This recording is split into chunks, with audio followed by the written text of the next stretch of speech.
আসসালামু আলাইকুম।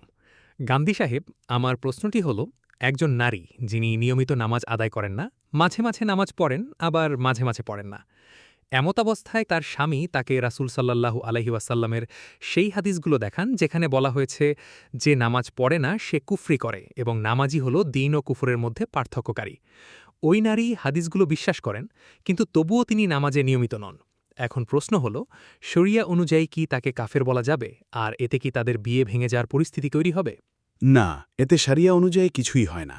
অর্থাৎ রাসূল সাল্লাল্লাহু আলাইহি ওয়াসাল্লাম যে কথাটি বলেছেন এবং যা কোরআনেও বলা হয়েছে, তা হল একজন মুমিন বান্দা যিনি তার পালনকর্তার উপর ঈমান রাখেন, তাকে যখন ৫ ওয়াক্ত নামাজের জন্য ডাকা হয় তখন তার যাওয়া উচিত। এখন কেউ যদি এর বিপরীতে গিয়ে জেদ ধরে বসে থাকে এবং বলে যে আল্লাহ কে আর নামাজি বা আবার কি, তবে সেটা হলো কুফর। কিন্তু আল্লাহর একজন বান্দা যদি আল্লাহর উপর বিশ্বাস রাখেন, নামাজও পড়েন, তবে মাঝে মাঝে কোনো কারণে ভুল হয়ে যায়, তবে সেই ভুল ত্রুটি বা অলসতাকে কখনো বিদ্রোহ বা অবাধ্যতা মনে করা উচিত নয়। হাদিসে যা বলা হয়েছে তা মূলত অবাধ্য বা বিদ্রোহী মনোভাবের মানুষের জন্য। এই ধরনের ছোটখাটো ভুল বা অনিয়ম তো কমবেশি সব মানুষেরই হয়ে থাকে। নামাজ হল আল্লাহ এবং বান্দার মধ্যকার সম্পর্কের বহিঃপ্রকাশ। স্বামীর উচিত নিজের স্ত্রীকে বোঝানো এবং সবসময় কথায় কথায় কুফরের ভয় না দেখানো। ভালোবাসা দিয়ে মানুষকে দ্বীনের প্রতি আগ্রহী করে তুলুন।